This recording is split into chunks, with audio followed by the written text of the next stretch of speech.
चला पुढं राहू दे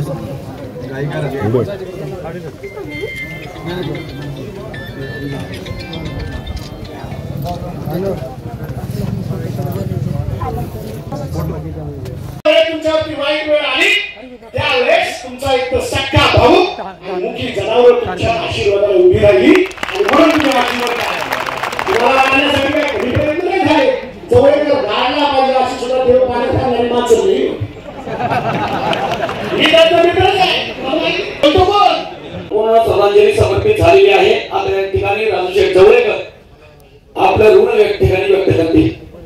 आज या ठिकाणी आपल्या सर्वांच्या लाडक्या मण्या बाईला शेवटची श्रद्धांजली देण्यासाठी संपूर्ण महाराष्ट्रातून मण्या बाईवरती प्रेम करून आमच्या दोन्ही बंधूंवरती प्रेम करून आपण सर्वजण उपस्थित राहिलेला हे आपलं ऋण आम्ही दोघं भाऊ आयुष्यभर विसरणार नाही.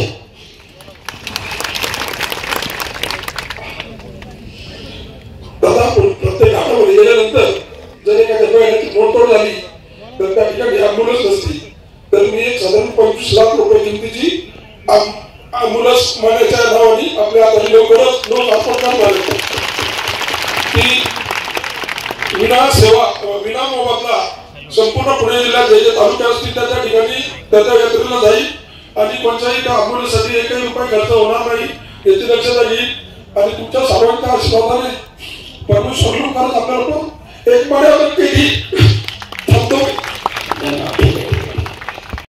जिवंत उदाहरण म्हणजे मण्या बैलाची दशक्रिया विधी आहे. मी आपल्या सगळ्या ह्या माऊली तुकोबांच्या संस्कृतीने पोचलेल्या या भूमीला धन्यवाद देतो की गाडा बैलांच्या स्पर्धा बंद व्हाव्यात म्हणून आकांत करणाऱ्या काही दुष्टशक्ती प्रयत्न करत होत्या त्यांना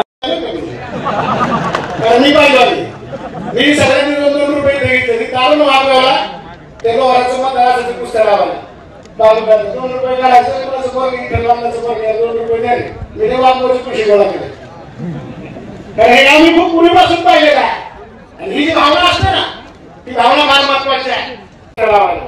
2 रुपये काढायचं कोणाचं बोर इंटरलांचं बोर 2 रुपये द्यायचे मी वापरायची खुशी गोळा केली कारण हे आम्ही खूप पूर्वीपासून पाहिलेलं आहे आणि ही जी भावना असते ना ती भावना फार महत्वाची आहे. आणि त्यांना वाटतं मी आमदार व्हा आमदार सांगू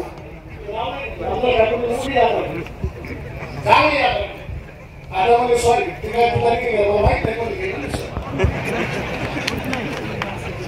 सगळ्यांनी पहिला माणूस या जिल्ह्यामध्ये ज्याला आमदार व्हायचं नव्हतं काय नव्हतं जिल्हा परिषद सदस्य तुम्ही स्वतःचा भाग गेल्याच्या नंतर सुद्धा तुम्ही ज्याला केलं ना त्याची उतराई म्हणून बाबा राक्षेंनी पहिली गाठाची यात्रा खंडोबाच्या तिथे भरवली. कुठलाही स्वार्थ नव्हता.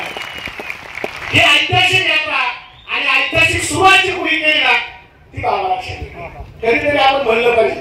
नाही 2 वर्षाच्या पोराला माणसं मानित नाही पण कधीतरी केलं ना त्याच्याकरता राहिलं पाहिजे.